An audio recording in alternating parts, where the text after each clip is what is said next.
Om Satyena Labhyastapasa Hyesa Atma Samya Gyanena Brahmacharena Nityam Antaha Sharirehi Jyotirmayo Hi Shubraha Yam Pashanti Yataiha Kshinadoshaha Om Shantihi Shantihi Shantihi. The Atman, the indivisible self in all beings and all things, is realized by moderation, by knowledge, by austerity, and by veracity. All of these constantly cultivated. When mental impurities dissolve due to this practice, then the seer beholds it everywhere, existing in everything, even here in this very mind and body. Om, peace, peace, peace. May that reality protect us, may it sustain us, and may it illumine our thinking process. May we not find fault with each other, with the world and with the teachings. And may what we study be a source of inspiration to us eternally. Om, peace, peace, peace. May peace be unto us and may peace be unto all. Om Hari Om, Hari Om, Hari Om Tat Sat.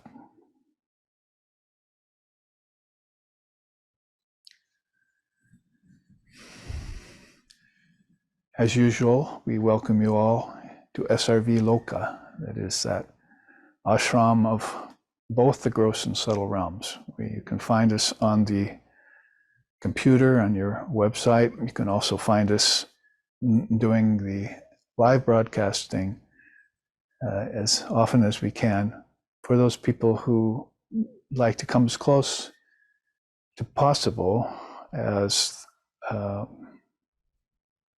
it gets with a live transmission, if you can be in the same room. We call that holy company with one another when we can all get together. But this is our third class in this series already, and we find ourselves with a new chart that I've developed because I was thinking that I probably would do that, because the first chart is something that we went through last time, or is this a second class maybe, now that I'm thinking about it. But it's going to be a month of Sundays, 5 Sundays. So this second class correction, I did manage to come up with a new chart for us to look at, which explains more of the dynamics of perception around these darshanas. We find ourselves here, as far as time is concerned, in a holy period of sacred birthdays, jayantis, and pujas for our particular order, Ramakrishna order, having just been aware of and celebrated Swami Shardananda's birthday and Swami Turiyananda's birthday, direct disciples of the great master. And Christmas, of course, our own founder, Lex Hixon, was born on Christmas, passed away on All Saints' Day too. So a lot of auspicious days. And for this particular class series, we're looking at qualification, mainly as seen by Swami Vivekananda and his birthday, both his solar and his lunar birthdays, because they do tend to look at both of those calendars in India, are on the 12th and 14th of this month. So they're coming up soon. And so that makes it a very fitting and auspicious time to dive deeper into this beautiful and might say necessary in all paths and all religions and even in all walks of life, this special feature of qualification based upon analysis of the participating self. In the case of Vedanta and yoga and Indian darshans that we'll be talking about, that self is the indivisible one, which I just chanted about. the individual one has to rise, like a bird on a lower branch of a tree flies up to be with its mate on the upper branch of the tree.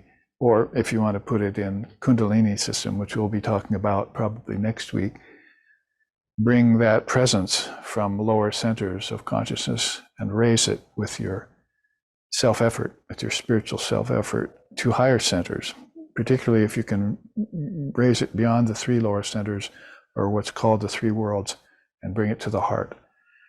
Then if you can function as consciousness from the heart center, which is the fourth chakra, and beyond the three worlds, then you will have the return of these fruits of life, spiritual fruits of life, which are unique to what they call sadhana. People have been practicing spiritual disciplines, but it's quite possible that they can do that even for a number of years or even decades prior to actually being qualified to understand them. It's sort of a contradiction, I know, and it sounds that way, and it looks that way on the world too. But it's called Adhikara, Vichara, as you can see on this chart that we looked at first and last week. And we went through one side of it, and we looked at the three main darshanas of India, probably called main because they happen to be still in, they still have a spiritual life. Some of the others have been absorbed into them. And those are basically Vedanta, which is certainly at the forefront of all of them right now. You might want to say yoga, but of course yoga has been sort of co-opted and used as a regimen of physical exercises, or called asanas. And you won't find that listed very much in the Vedantic disciplines or in Patanjali's yoga. There's only a very little mention of that. It takes up about part of one limb of yoga, and a lower limb at that. And then there is Samkhya yoga, it's called. Samkhya yoga really means the yoga of varieties. If we look at the Bhagavad Gita, you'll see that there are the very second chapter of the Bhagavad Gita, after Arjuna becomes dejected, Vichara it's called, the yoga of dejection or depression. And Krishna exhorts him to rise out of that fallen place. And he starts listing or enumerating the tattvas, the various things that are available to the human being and to Arjuna, fallen on the battlefield at that time, to help lift himself up, based upon principles known to all, as the Upanishads say. So he's really calling him to focus on details first, and not just try and jump to the highest, because his mind's in a dejected place. In the same way, when your mind is in an unqualified place and you try and practice spiritual disciplines given by the acharya or by the guru or by the teacher, then it's not likely that that's going to last very long. That's why people are giving up spiritual life, giving up gurus, giving up mantras, and giving up studying the scriptures, all three of which are very crucial for this process of Adhikara Vichara. That's Atma Vichara, we know from as far back as Jnana Vishishta, that is Lord Vishishta's yoga, right up to the present time, more present time in terms of Ramana Maharshi, who is probably the greatest living being of 20th century from India, the greatest, best known seer, although Vivekananda made it a little bit into that century. So one left off, or the one picked up where the other left off, you might say. But all of those souls, a long sweep of time, many millennia, were very insistent upon qualifying yourself to be able to understand these precious teachings. Otherwise, the saying is that it just goes right over your head and you miss so much. Even a very adamant and dedicated student, like my teacher used to say, of a dedicated student or disciple of a dualistic path is likely to miss a lot of the subtleties that could be caught in the open mind if the mind were qualified in some of these darshanas, which we'll be looking at today in a deeper way from the standpoint of their dynamics. So maybe without a long preamble, as sometimes I want to do, we could pick up where we left off last time, although I will bring back the two rivers idea of Vedanta and Tantra in a chart I didn't quite finish last time.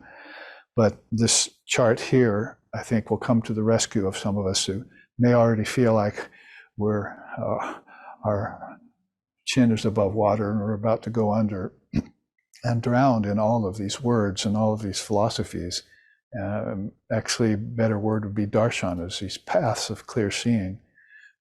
And so that you're aware of the fact that this is not just for a few individuals. This study of the whole sweep of India's great teachings, because they have the distinction of being able to interconnect with one another, because each period of time that went by, that darshana that was previous was checked by the most recent seer of the next darshana, say from Samkhya, and then leading on into later centuries, millennia, yoga and Vedanta. This was all being checked by great souls, and so they had concurrence amongst them.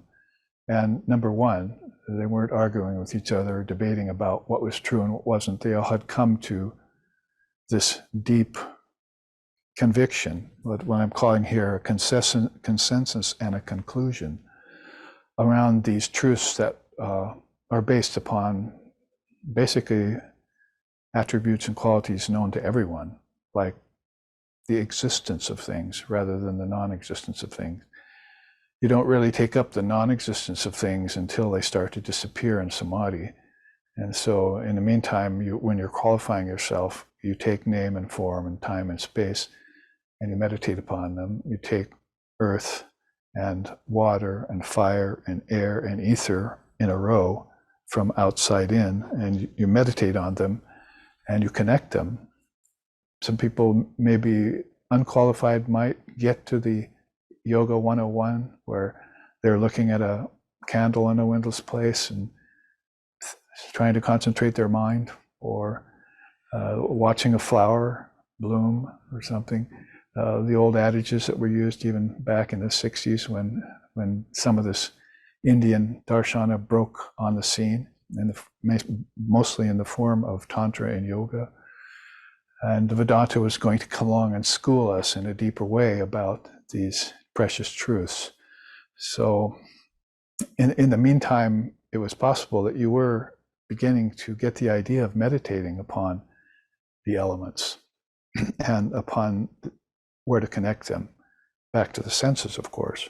So senses and elements were all widely scattered and dispersed, and you were using them one at a time. Now I'm seeing, now I'm hearing. As you read a book, you hear music. Now it's dinner time, I'm smelling and tasting. And so you were using all of these attributes known to all, they're called tattvas, just sort of out of hand, sort of as a matter of course. Everyone did it. But to concentrate on one of them and trace it back to its source, as I've often said, and tried to make a popular teaching out of it again, was the special task of the father of yoga when he came after some 500, 600 years after the Buddhist period had first come and made its first appearance and disappearance as a popular darshana from India. And then all of a sudden, you had the father of yoga coming up with words like a station for meditation. You needed something to meditate on. This would be good for both of those who hadn't yet made connections between these sets of fives that were going on one hand, unintended, and on the other hand, were not ready for non-duality, or were trying to jump to the highest step, as Sri Ramakrishna Paramahamsa said, and falling down, or if they could make the highest step, not being aware of how they got there and how to come back. That's not knowing what the middle steps consisted of. So he had some saying where he was saying that if you just jump from the lowest step to the highest step, and the lower step is mortar and dust and stone, and cement, and you jump to the highest step and you find out the highest step is also made of that same material, the 5 elements and so forth, but you didn't know that the steps in between were also what they were made of, then that's a kind of lack of qualification on your part. And you'll not know this Adhidaiva Vidya that Samkhya Yoga first came out with when it talked about the 24 cosmic principles. I think that's kind of where we ended last class, as we were talking about Samkhya Yoga and didn't quite finish it. So like I say, this chart that we're about to look at is going to come along and flesh this out. See, we're going to make it possible to not just list the points, which it does for you nicely here, under different headings. Vedanta basically very well known for the not this approach of weeding the garden of the mind, that is, and Patanjali known more for this 8-limbed approach, that you could climb the tree to the highest state of consciousness. Again, you would probably have to know what each one of those limbs consisted of and how to mount them and climb them, just like the stairs. And then Samkhya, very well known for Tattvavid. So this is coming from future and looking back. Basically, Samkhya was first in this run of 3. And then in time, Ashtanga Yoga was put together as a system by Patanjali, the 8-limbed version of it. And then Vedavyasa and Vedanta came about just about the time when the Upanishads, which these 2 darshanas had based a lot of their knowledge on, were disappearing, and Vedavyasa was able to claim some of them. So now we have some 108 Upanishads, the same amount of beads on your mala, for instance, very auspicious number in our tradition. So easy to remember that these 4 Vedas are broken into these 108 Upanishads, which were different schools that were being taught. So all of this to say then that this qualification process that's going on falls in our lap here in this day and time, and we probably ought to be aware of it, especially if we're students of Sri Ramakrishna Paramahamsa. If we're the children of a great soul like that, or the sons and daughters of Swami Vivekananda, then we probably ought to know what they were in knowledge of and how they attained such a high position and still were able to retain a body and function and spread the Dharma and the Atmagyan, which I chanted about at the beginning of this class, and truth, the non-dual truth as well, from all levels of their being.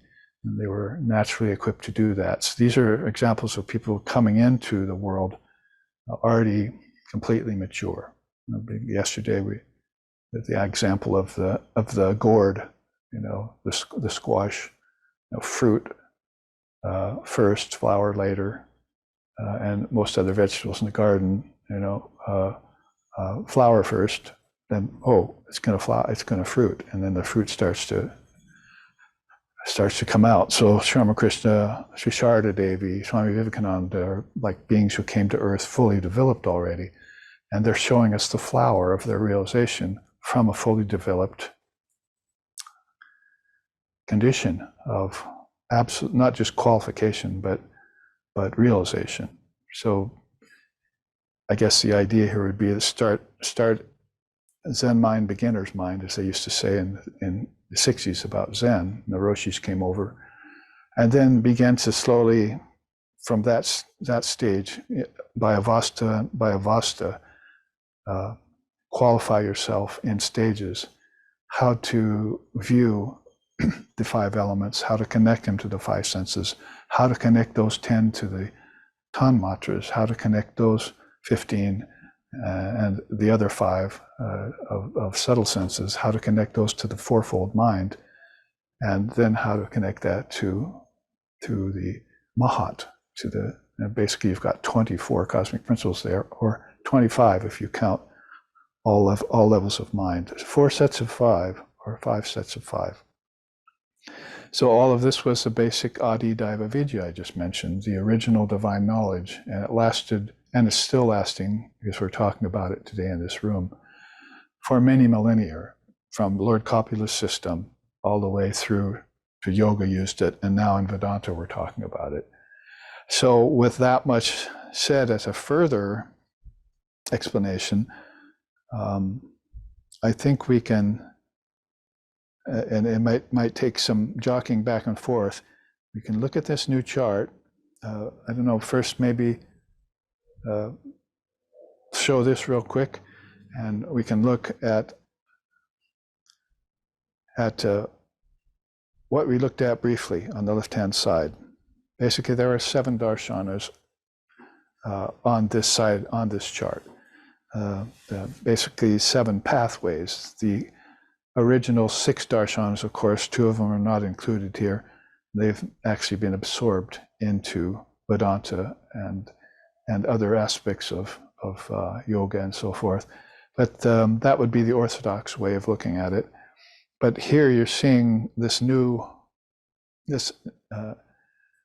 dispensation that is represented by the appearance of Sri Ramakrishna Paramahamsa and his primary disciple, Swami Vivekananda, seated very nicely here in an ornate oriental chair in a museum, probably in Chicago, I think, in his Western attire with the Indian look to it, as he was here amongst us teaching the Vedanta, what we now have come to know maybe as the new form of Vedanta, or the new face of Vedanta. Beautiful picture there of him sitting with his hands clasped, and with all of that wisdom of this listed all around him here in his mind, like all the Upanishads were in Vedavyasa's mind at an earlier age, and he could just write them down. Just ask Ganesh to borrow his tusk for a pen, dip it into the ink, start writing right from his mind. Vedavyasa came up with all these Upanishads, all in memory.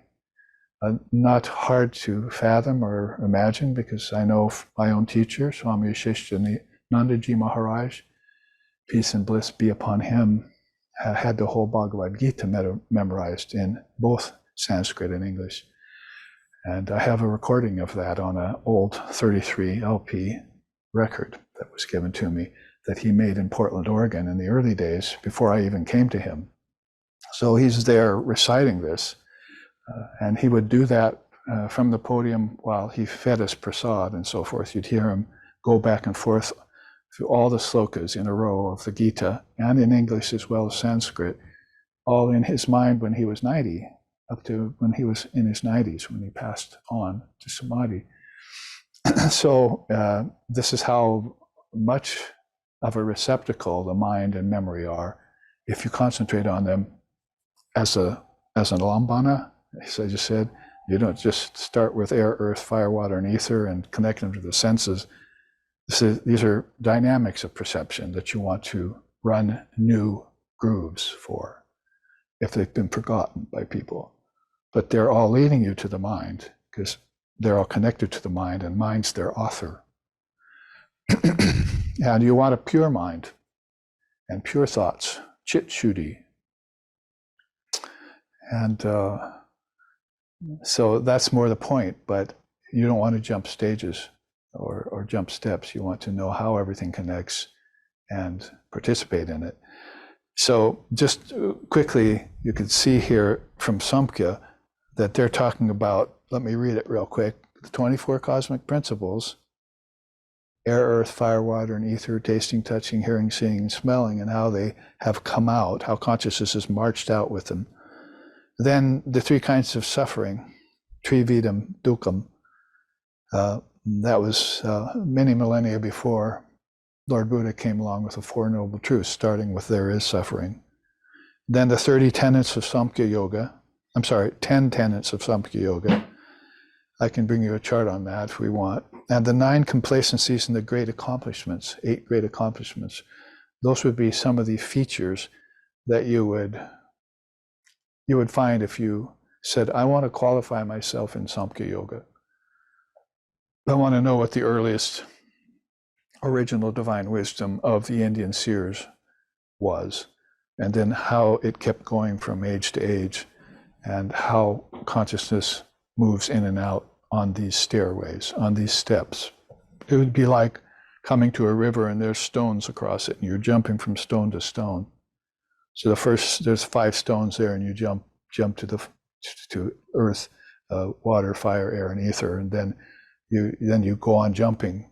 Thanks to those 5 stones, you jump to the 5 senses and so forth. You make your way across the river that way, accounting for all of these principles known to all. That's the second time I've quoted that from the Upanishads. This wisdom is based on principles known to everyone. What that says to me is that we're not accounting for what's around us. There are philosophies that can discount what's around you, very high-minded philosophies. They're not real, it's empty. It's not going to satisfy you. You can take those approaches, but you can also take the approach that, like, say, of Tantra, that all this is the divine expression. And Vedanta will concur with that after you've got realization. But on the way, it's not giving you that perspective. It doesn't want you to get caught up, if you're not qualified, in the lack of ability to renounce these things as being unreal. So that's the cutting here, as they used to say. But Samkhya will take you from the ground up. And as we're looking at these 3 main darshanas, let's read yoga real quick to remind ourselves. They're going to want you to concentrate on these quintuplications because Kapila listed them here, sets of 5s. And they're going to want you to review and make sure that you're in possession of yamas and niyamas. Are you nonviolent? Are you truthful? Are you free of covetousness? Are you moderate, as I just chanted at the beginning of class? Brahmacharya. Are you moderate in your sensual appetites, or maybe even fully renounced in them in the case of monastics? And the niyamas of studying scriptures, doing austerity, all of these are the first 2 limbs of yoga. So those are very important for qualification. If you have just a few of them and then you go on to meditation, which is much later, then what can you expect? That your meditations won't be fruitful and realization won't come through the 8-limbed yoga. You'll just get practice in a few levels, but there'll be gaps in your awareness. Patanjali himself says that there are gaps in the mind's vibrations in meditation. You turn off, it shuts down, then come back, and you've actually been in some sort of a sleepy state, which is one of the 4 problems of meditation. And then you ask your teacher, did I have samadhi? And no, you'll know when you have samadhi. Right now you've got this a list of maybe 5 or 6 different problematic vrittis that he lists in the system. Talk about qualifying yourself in study of the mind. Yoga does that very well. So you've been under the Chitta Vritti regimen. I think that's could be put here too. Yoga also wants you to qualify yourself, find out about Kriya Yoga, which are 3 of these 10 yamas and niyamas. Your breathing has to be evened out and utilized and known at where it's connected to, prana to psychic prana, and the chitta vrittis, there they are. So you have to be calmed, even flatlined. There are 5 kinds of mind, and one of them's just erratic. One of them's depressed. One of them's depressed, then up, then depressed, and then up. So like a dog, you got to give doggy downers or puppy uppers. They said, to get the mind just like a dog, like that. Sometimes it's down, sometimes it's up. So that's the 3rd kind of mind. But there's a type of chitta vritti that evens out, which people have sometimes in deep sleep, but they need to have it consciously when they're awake. That's just one state of consciousness. Like steady wisdom is the result of that. Krishna mentions that, stiti pragnasya in the Gita. And then pratyahar, that's a limb of yoga that people fall off on. About 5 limbs up, they're looking up longingly at the 6th, 7th, and 8th limbs of concentration, meditation, samadhi, and as they look up, they slip, and they come tumbling back down to a lower limb, or maybe flat on the ground, face down, and get up again and have to try and ascend again, which is a problem too, because Patanjali had mentioned that if you fail once, it begins to convince your mind that you can't succeed.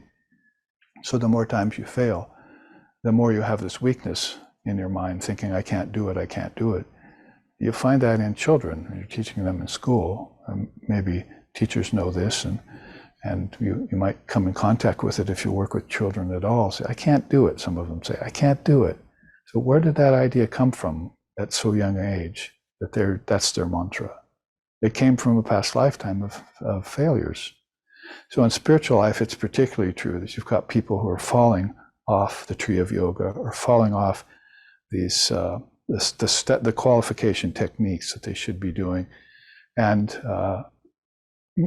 gaining this habit of failure when they should be making one assault on the pinnacle of truth and continue to the goal. You want to start out qualified, and make one ascent on the gates of non-duality. And basically, that's getting ahead of the pratyahara game here, but this is what yoga has you thinking about. Ashtanga, 8 limb, has you thinking about right away.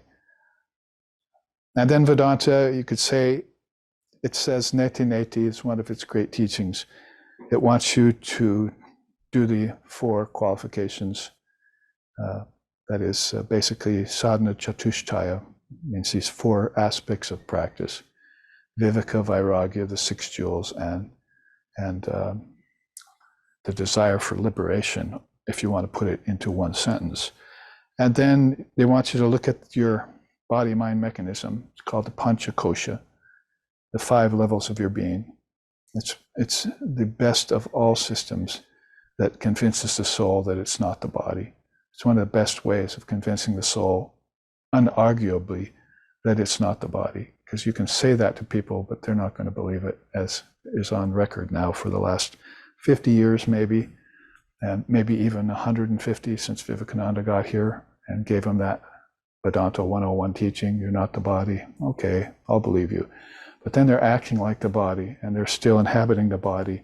They don't know how to renounce the body, and they begin to turn everything physical, everything material, and ensconced in matter. So if you take a teaching of the panchakoshas, that qualifies you to go beyond the body, to the energy, to the mind, to the intellect, and to this ego that's at the root of everything.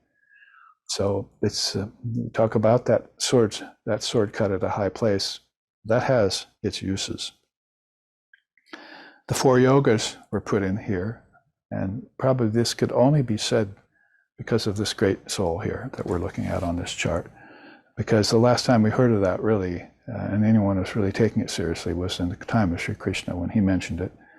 Bhagavad Gita, he says that after he's raised Arjuna out of his depression, he said, and there are Chaturdasya yoga, there's these 4 yogas you need to practice now, young man, so that you never fall back into this depression again, and this situation with ancestors, family, war, violence, evil persons. What caused you to have to deal with that in this way? Not very timely, not very auspicious, but maybe auspicious enough so that he can earn himself a great teacher like Sri Krishna, because he thought of Krishna as his benefactor and his friend before the battlefield. Now he's on the battlefield with this problem. Krishna starts revealing everything that he is to Arjuna, and Arjuna is just, well, you see by some of those later chapters that he brings him completely out of the darkness of tamas into rajas and into the light of sattva, and even beyond. So this is what the 4 yogas, if you look at that, they have a new rebirth, as part of the new dispensation of Sri Ramakrishna Paramahamsa. And there's no better representative of that we can see than Swami Vivekananda.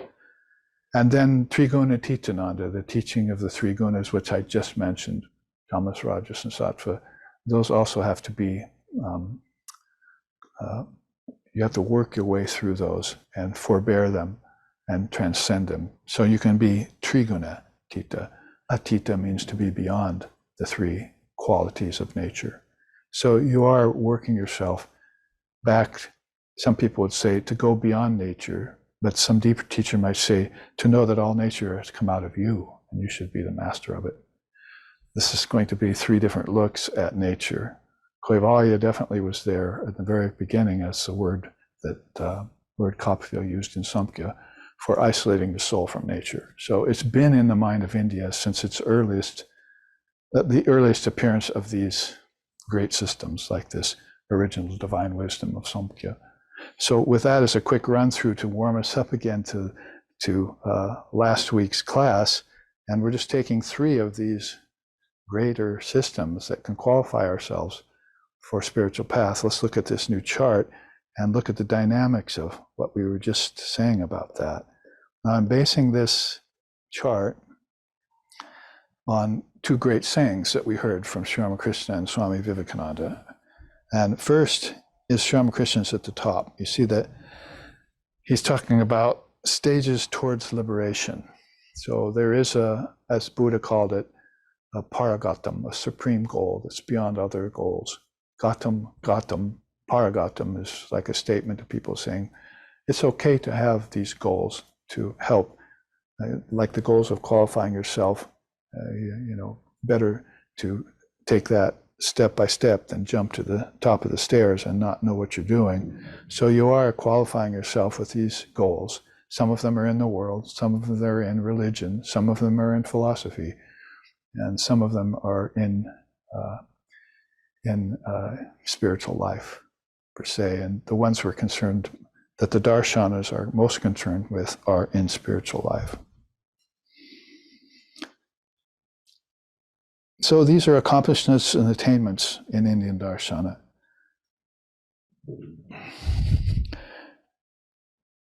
Sri Ramakrishna said in the gospel, the Sanatana Dharma, which means all of this is Sanatana Dharma. You could find all aspects of that great religion of the ancient rishis there on this chart and more. So he says, the Sanatana Dharma, the eternal religion declared by the Indian rishis, will alone endure. The soil of India is different. Only what is true survives here. So even at this Kali Yuga, this late Yuga, where people have lost most memory of these great systems, like Samkhya, for instance, most people don't hear about that or get to learn of it. In the Gospel of Ramakrishna, you will be hearing about these tattvas, and in some of the scriptures prior to that, you'll be learning about them too, like Sri Krishna listing the tattvas in the Samkhya Yoga chapter I just mentioned. He's talking about his nature, his lower nature, his eightfold body, and then his higher nature, and his nature that goes beyond both lower and higher. This is all like what Samkhya wants to lead you towards realization of. So you too can say, I'm not the eightfold body, and I'm not the five elements of nature. I have a supreme self called Atman. That's what I really am. So it works for the great soul, the archetypical soul, Sri Krishna. There should be a version of that that works for you too. See, that you can also claim, I and my Father are one at some time. And so that's the richness of this tradition. So Sri Ramakrishna is mentioning that. What I really wanted to ferret out of the letters of Swami Vivekananda and his perspective was in this next quote. This pretty much acts as a preface to everything we want to look at in these darshanas over the next month of Sundays. We're in the second Sunday now. So he says here, and I quote him, "You must pay special attention to study. Set about collecting everything that books, beginning with the Rig Veda down to the most insignificant of Puranas and Tantras, have got to say about creation and annihilation of the universe, about race, about heaven and hell, the soul's consciousness and intellect, etc., sense organs, mukti, which is liberation, transmigration, and such like things. No child's play will do. I want really scholarly work. For I am strongly of the opinion that very few persons in any yuga attain jnanam. Therefore, we should go on striving and striving even unto death. So one of the things we'd want to do with this life, when we found that we had enough, because back to the yamas and yamas of yoga, we don't want to covet more, covet the things of other people. We have enough money, we have enough children, we have enough relationships, we have enough food. All of this is provided for us in a society that India once was, even up to present times to a certain extent, and definitely in the opulent societies of the Western cultures of nowadays. So we should then have enough of that. What we want more of is time for study. And Lord Buddha was saying that when he was living too. You need more time to study how your ancestors have led you into samsara, and how you have gone tied hand and foot with them, like sheep. The rust of family life, and the rust of monasteries has come upon you, he said. And because you have not seen Maya, but I have seen Maya, he said. I've seen that there's an architect to all of this, and that it needs to be brought crashing down like a house of straws. So he was talking in these terms about gaining success in the old wisdom that had been forgotten because of this ancestor worship and ritual that had taken over that. There was a problem in India after Buddha left too, for several thousand years. That's how Vivekananda put it when he showed up later. So this, you could use this then to ferret out some time for yourself to look back in history and see how these great systems have come forward and are available to you right now, what the dynamics are of perception, how to make them live again in you, how to remember them. And according to Vivekananda here in this statement, you can see what he thinks. He wants you to study and look into the old books. He often said that I can prove everything that I'm saying to you by India's old books. It's one of his quotes that he used to use. So he wasn't somebody to throw scriptures out the window because he thought maybe they're antiquated or old or not useful anymore. He wanted them brought back and studied. He said that about Dhammapada, Quran, and Vedas. He said these are the three great books of these three traditions in India. He said, we'll never know anything by throwing them away. You have to get them and study them. Then you can go beyond them. So he wanted you to know all of these ancient principles that have been written down by realized souls and bring this back current in your mind, which is what we're trying to do in this month of Sundays. And what we've been trying to do in SRV for America and for people in the world in general over the last 3 decades. So look at this again. What does he want us to remember? You want to know what they say about creation and annihilation of the universe. Well, there it is right there in the Samkhya. See how everything got created in the 24 cosmic principles, and how it all gets dissolved. How it evolves, if you want to put it in scientific terms, and how it involves. Because if you take to the modern savants of the West, they'll show you maybe in some ways how it evolves. not accounting for the fact that the consciousness in it doesn't evolve and involve. It's a witness, but the tattvas do, and the tattvas are born of the mind. So all of these things that come all the way down to the element earth trace their way back to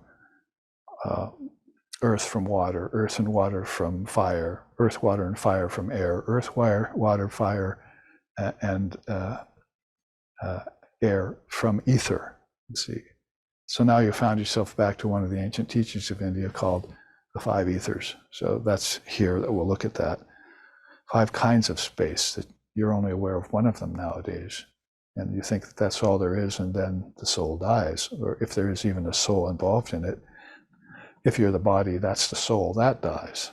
So this is the way people are thinking in this day and age. So I'm going through this quote to tell you that he wants you to use these teachings and look back.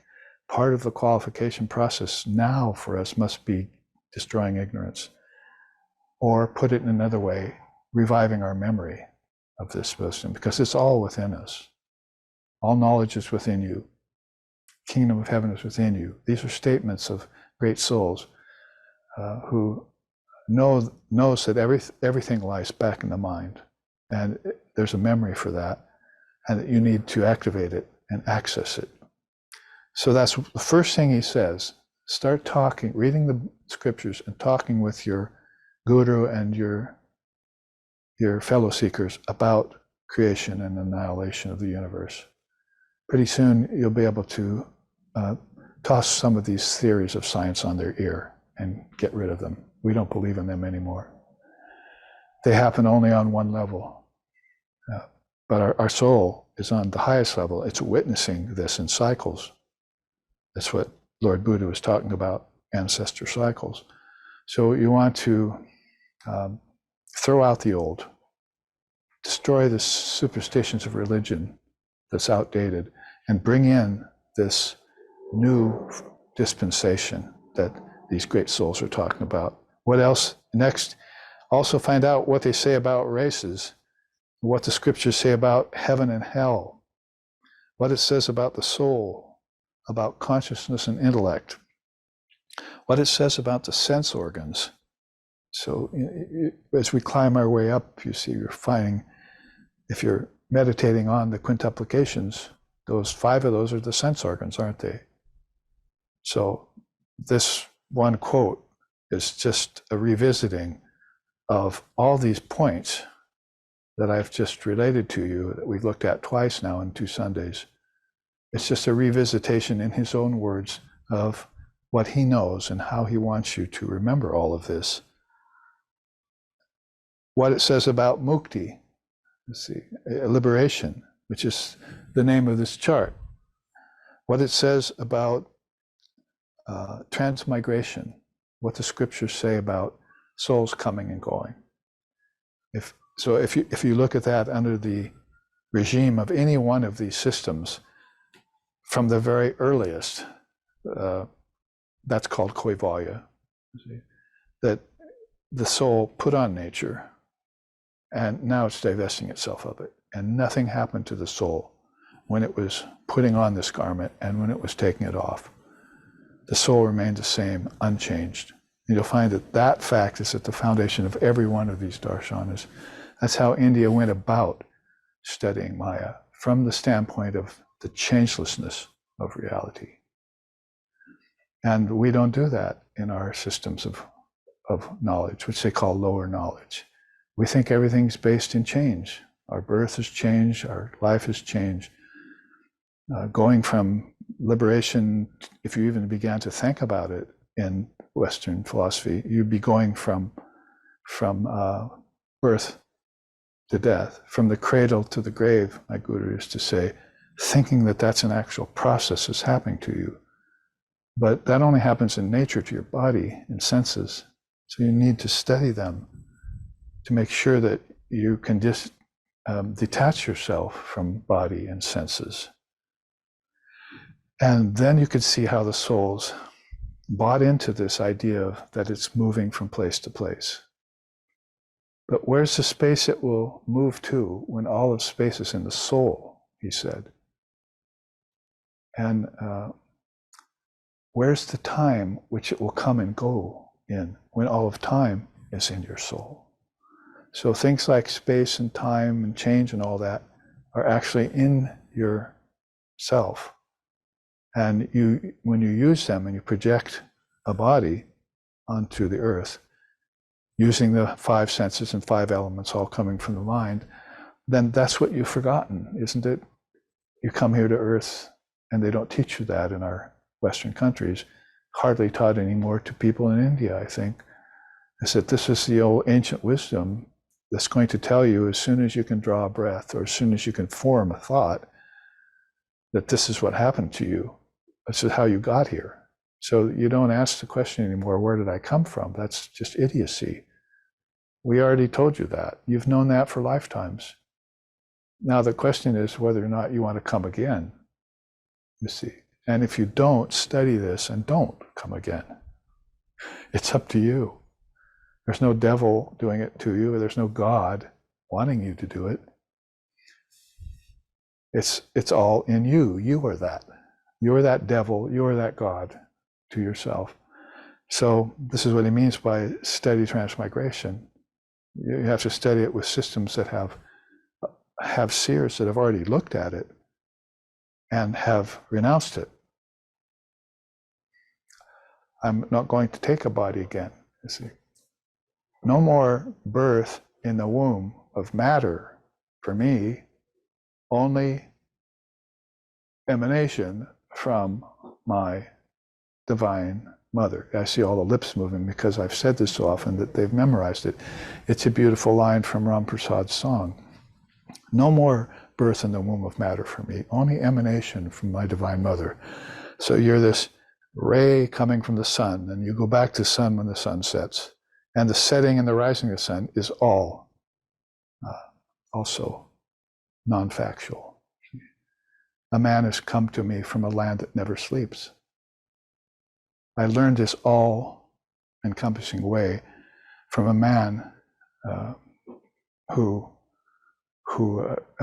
in a land where the sun never rises and sets.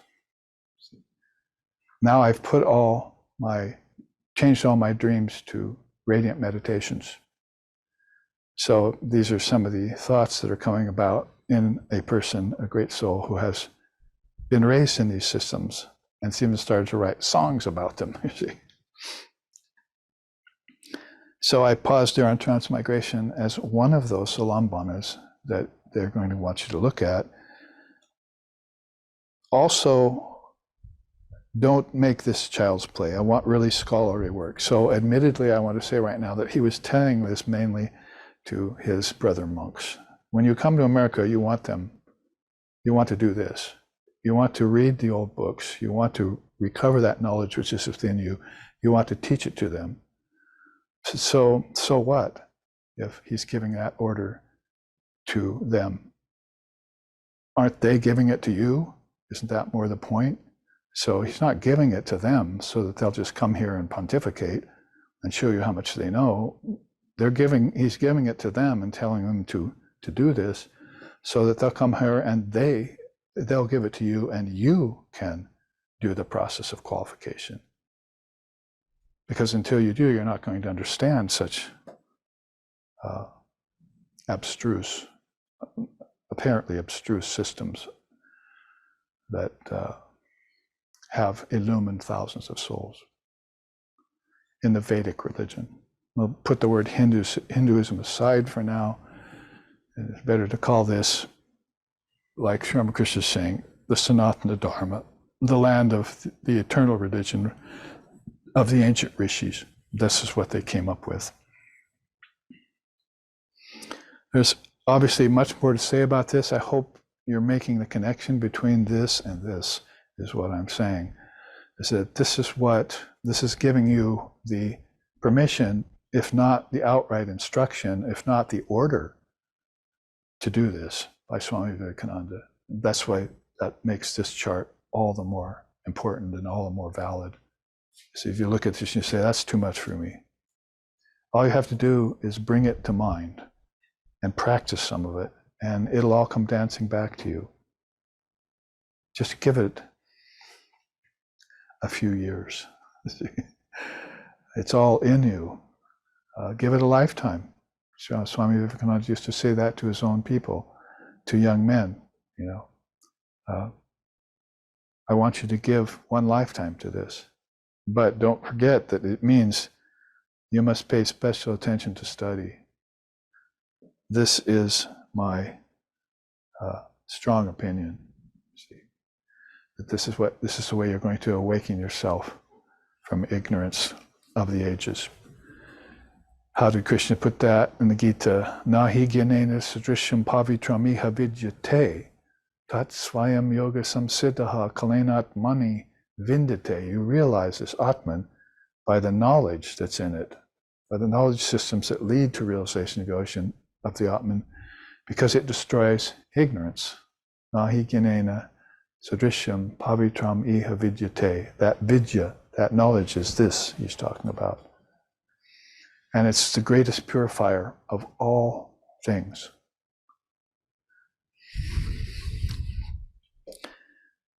Let's look at these three particularly from these consensus and conclusion.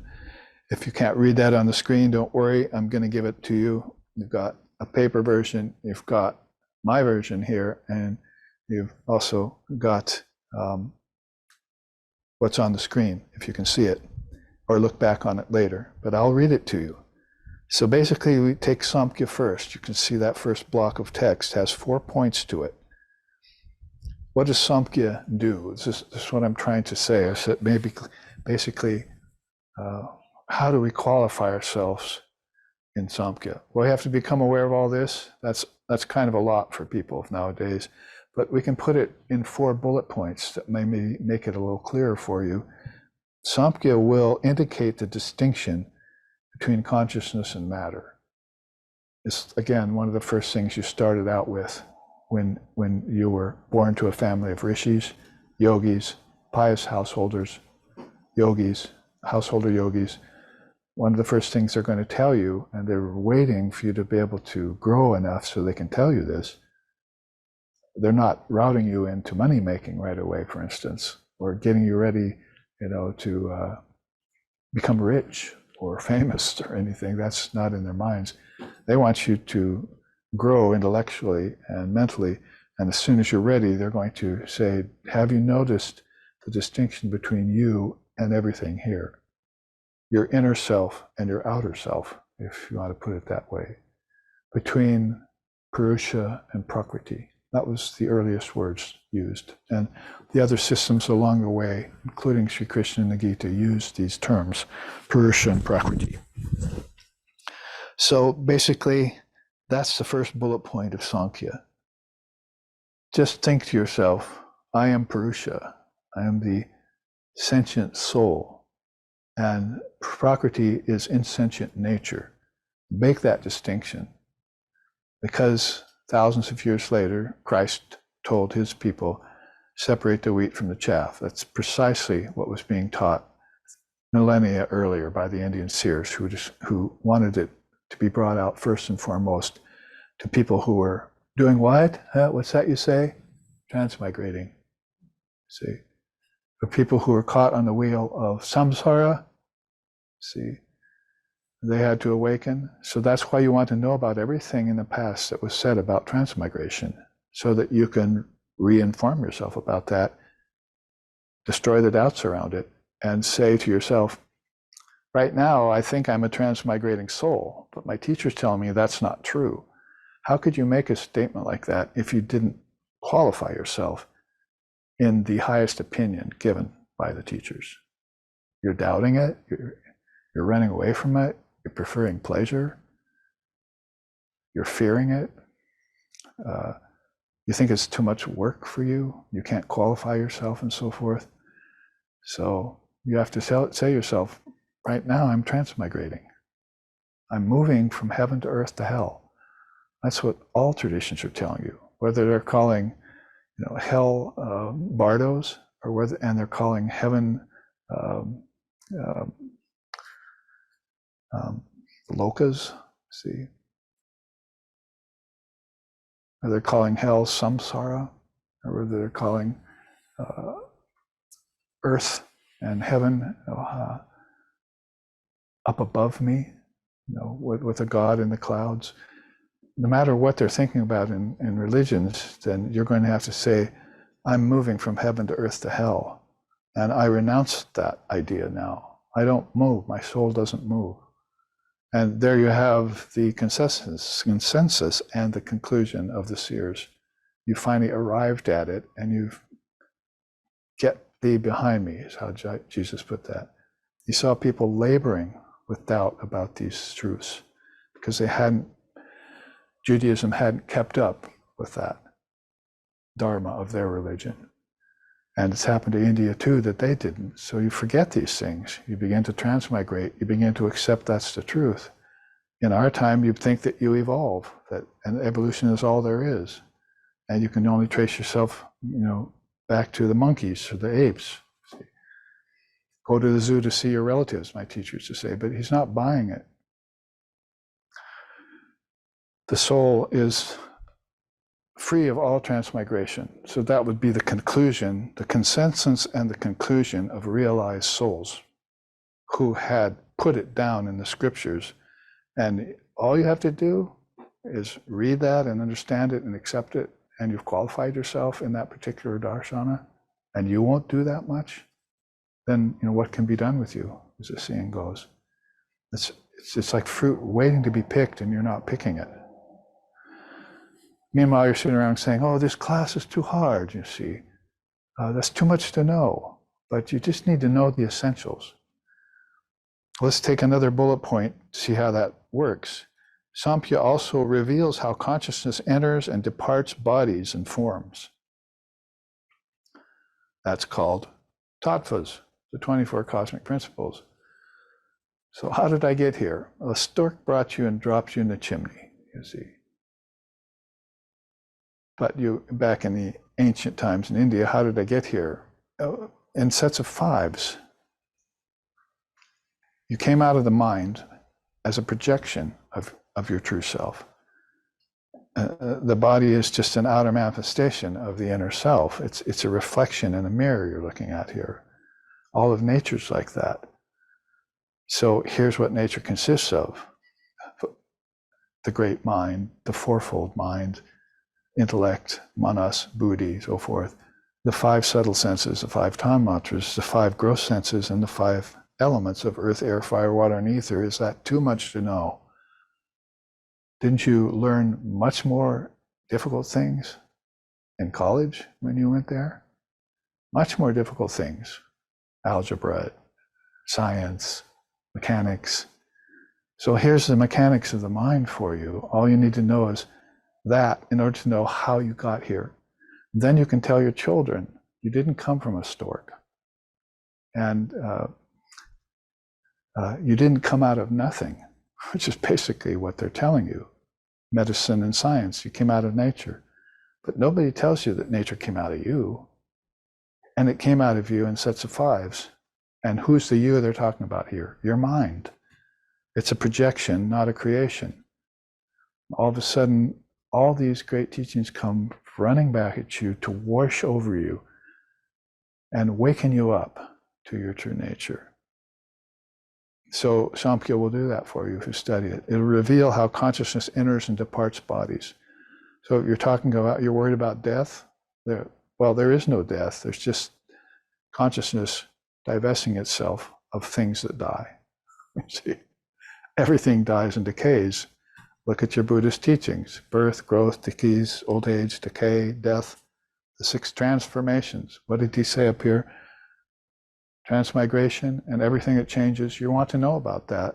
Once you know about it, your fear dies, your doubt goes away. Yeah.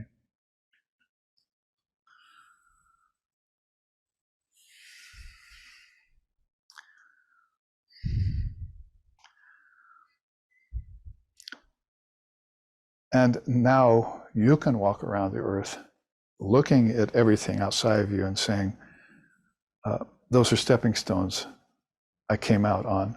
And in sleep tonight, I'll draw them back in. in meditation tonight, I'll draw them back in, and at death, I'll draw them back in.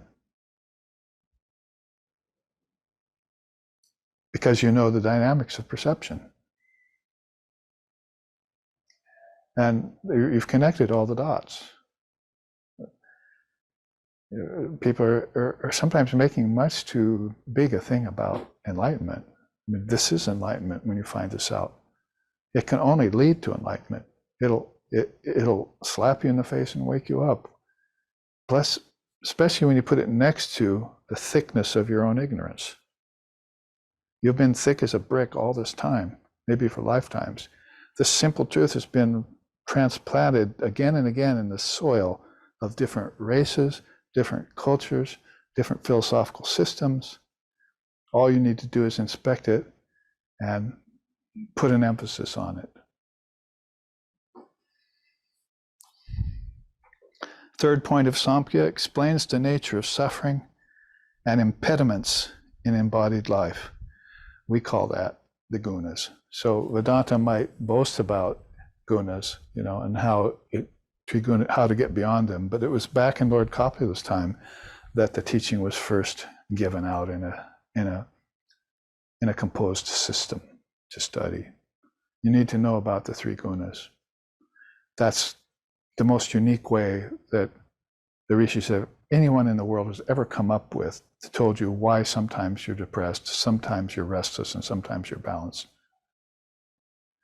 The psychiatrists can't even tell you that.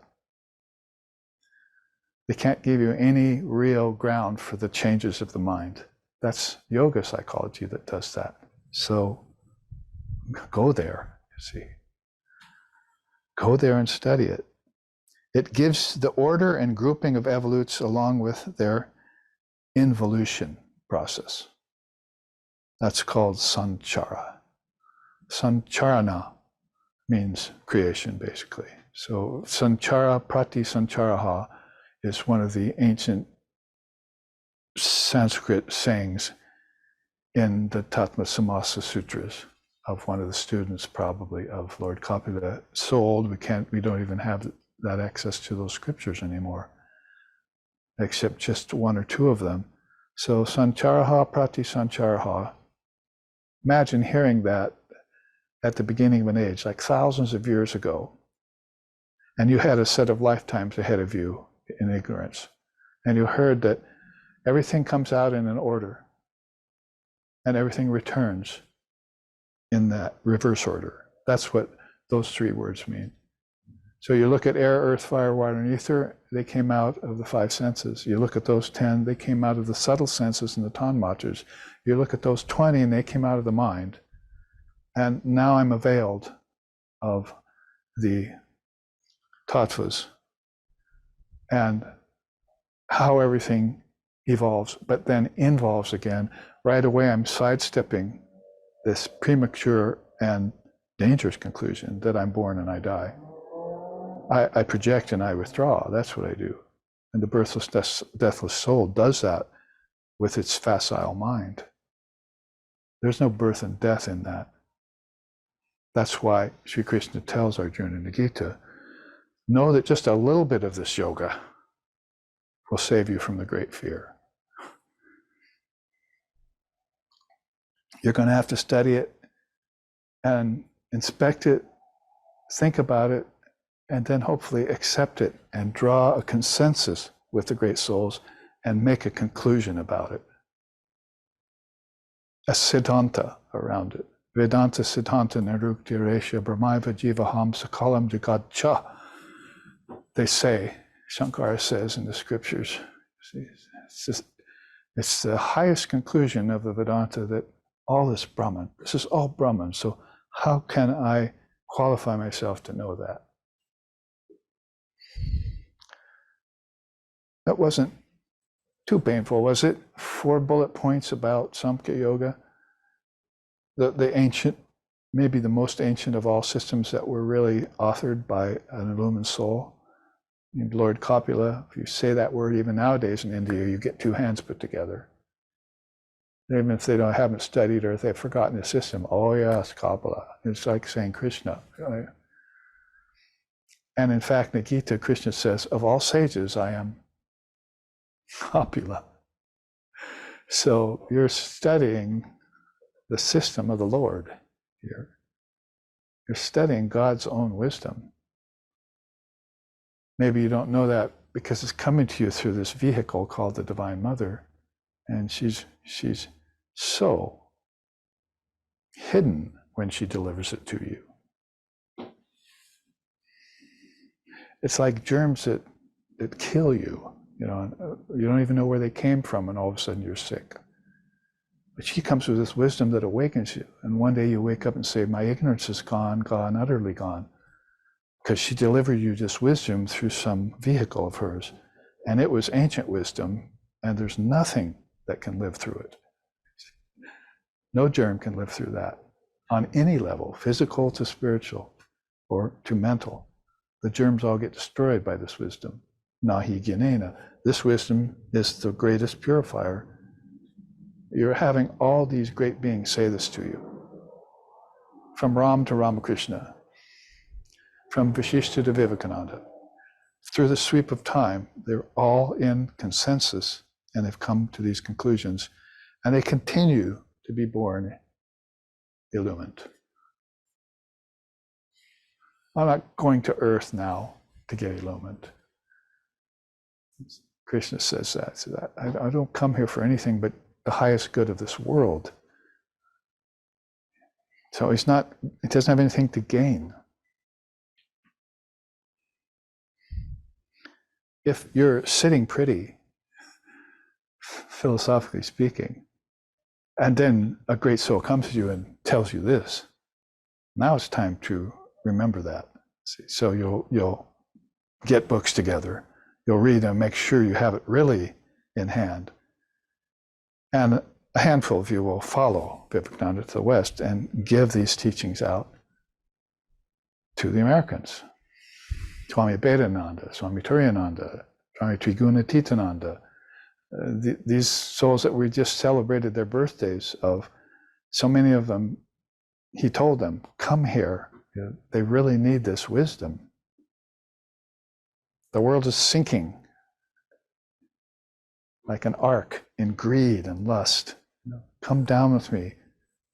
Share this wisdom with them again. So let's take another one. And isn't this fun? Playing off this chart, but this is just some of the bullet points that are more the things you want to know, so you can go look for them. But I'm giving you here what they mean, what the dynamics are of them. So in yoga, we were talking about contemplations, kriya yoga, breathing, controlling the thoughts of your mind, chitta vrittis. What does that equate to here? In yoga, first, yoga provides a comprehensive sadhana designed to purify all aspects of being. We're calling that Ashtanga, which is a great clue right away, if you should even need it, that yoga is an 8-limb system, not one-limbed. And its goal is to take you beyond meditation, not just being able to meditate, because people have been meditating for 10 and 20, 30, 50 years and have not gotten enlightened through it. But if you're taking up something like the 4 yogas, which we will get to here in a minute, this is one of them, Ashtanga Yoga. So this is what you're going to have to qualify yourself in. It's the yoga of Jnanam. I'm of the opinion that very few people get it in any yoga. And then there's a Bhakti Yoga for devotees, and then there's a Karma Yoga for the active. And there's a yoga of meditation, an intellectual yoga too. So this is what yoga is going to give you, a comprehensive practice, all-inclusive. What else? Encourages concentration upon created principles as divine expressions. That's one reason why if you put yoga together with Tantra, it makes such a beautiful hybrid. Because Tantra has already been schooled, or if you're a true Tantricist, you've already been schooled in the fact that all of this is divine expression. It needs to be deified before it can be renounced properly. That is, when you deify it, it turns into Brahman, so you don't really have to renounce it. It's, oh, there's Brahman coming out from hiding. Which is Tantra's beautiful turn. We'll hopefully get to that in the next week or two. Third, defines states of mind and teaches the art of controlling and neutralizing thoughts. That's the chitta vrittis. Probably, although it was there back in Vashishtha's time, and he's teaching it to Ram. Of course, it's been with the Indian rishis and back with Lord Kapila. Brought out as a specific practice, this art of concentration is being taught by Patanjali in that unique way.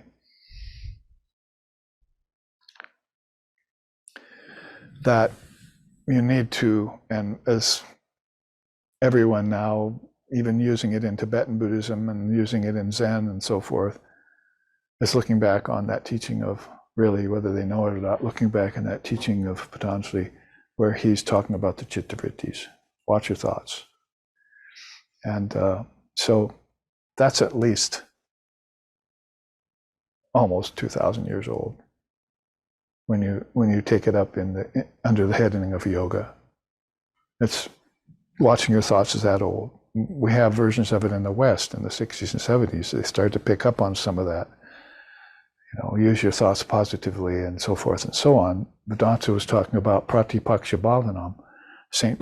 Francis and other Christian mystics were talking about keeping your thoughts devoted and pure. So it's been there through religions and through ages all the time. But turned into a system like this, you've got to assign it to the father of yoga.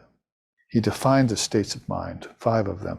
I actually went through them about 20 minutes ago in this class. And then he teaches you the art of controlling your thoughts. That would be like placing them on the alambanas, would be one of them. If your mind's restless, put a book in front of it, right? Make it one of these books that Vivekananda's encourage you to read. Spend your time wisely that way.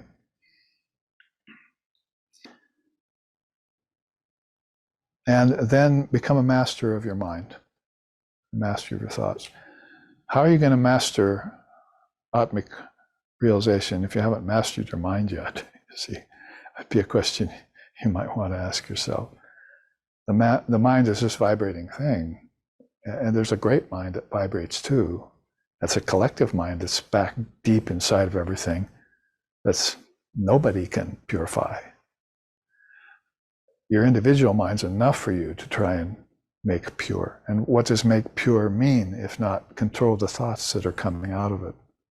See, neutralize them so that they'll follow the yamas and the niyamas in right fashion, you see. They won't be violent. They won't give rise to violence. They don't give rise to dishonesty. That is ahimsa and satyam and asteya, non-coveting of things that don't belong to you and that probably won't be good for you if you do, are all built into that practice. And that's an observance that is helping you control your chitta vrittis. That's where vrittis become unmanageable, is where you haven't managed with the right tools. And based on the fact that you haven't known the dynamics of perception yet, how things come out and how they move back in. Third, it affirms the presence of reality. Oh, I'm sorry, I skipped one. Skipped it down. In yoga again, number 3, it defines states of mind and teaches the art of controlling and neutralizing thoughts. And number 4, teaches meditation with the dynamics of perception in accord with levels of awareness. And that's called samadhi. So, as simple as a baby learning how to operate silverware when it begins to grow. So you become the stage of a child. It pretty soon knows how to operate outer things and become competent in that. In the same way, in spiritual life, people have to start at that basic of senses and objects, because controlling the thoughts might be a far cry for them yet.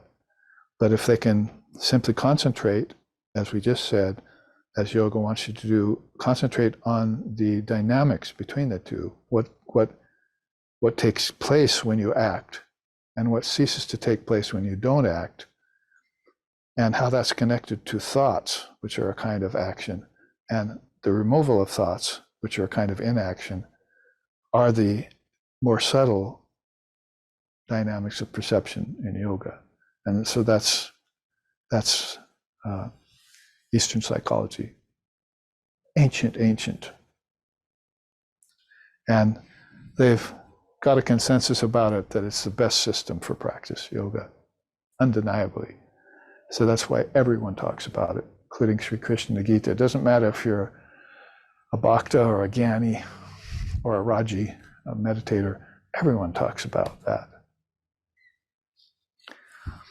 And the conclusions that come out of seers when they actually learn the dynamics of perception and put them on any given thing, an act, a meditation, a study of a scripture. Basically in yoga, that's leading to what they call samyama, is that you can now concentrate, meditate, and have samadhi. And when you have those three and put them together, it's called samyama. You've taken the upper three limbs of yoga and taken the best fruits, and you're up there picking them, and you're enjoying them, and hopefully you're passing them on to people.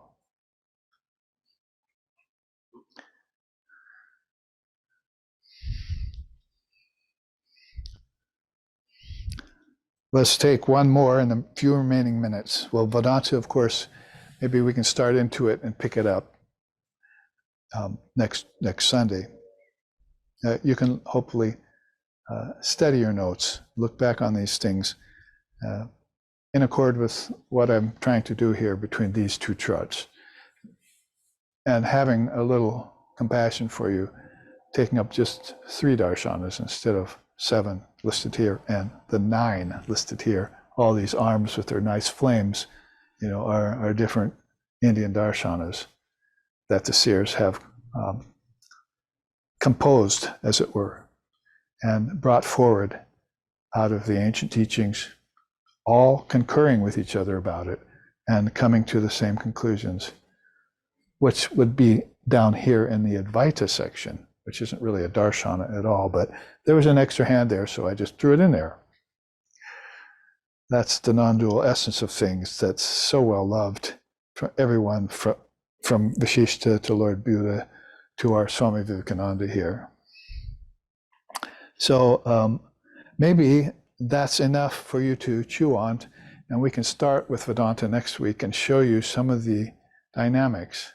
And in that way, maybe instead sing a little bit to Swami Vivekananda to close our class.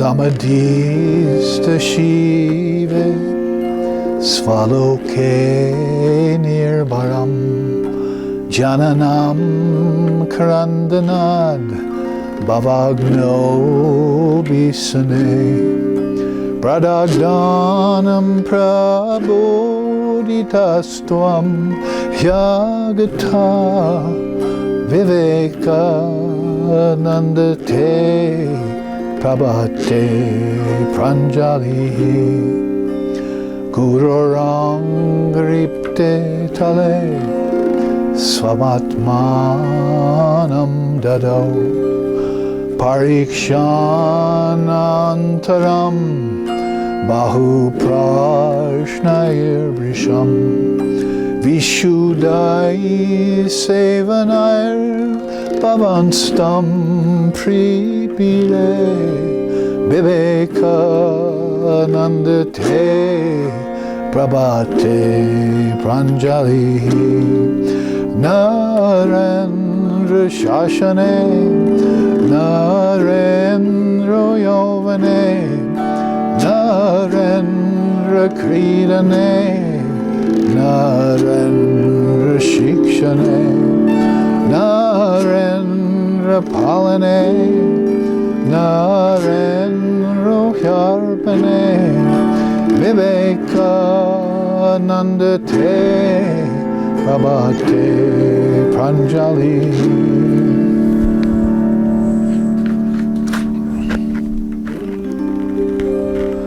For the good of the world, and as an example of discrimination, you scrutinized your guru with thorough questioning and close observations. The eternal verities contained within the Vedic religion were then all revealed and explained lucidly by you. This humbled the pride of those who erroneously proclaimed that their own creed was superior to others. By silencing these assumptions, you have opened all minds and paths to truth and drawn attention to a truly universal faith. In this auspicious dawn of illumination, O Vivekananda, we offer you our humble salutations. Om Bhadram Karnebihi Sriniyama Devaha Bhadram Pasyema Akshabirya Jatraha Stirairangaish Tushavam Sastanuvir Vyashema Devahitam Yadayuhu. May we see with these eyes what is good and spiritual, and hear with these ears what is noble and uplifting. And may we, while living a life which is beneficial to all beings, worship the Mother and the Lord of the universe with all devotion. May all the divine qualities cited in the ancient scriptures and darshanas of India then abide within us. Om peace, peace, peace. May peace be unto us, and may peace be unto all. Om Hari Om, Hari Om, Hari Om Tat Sat.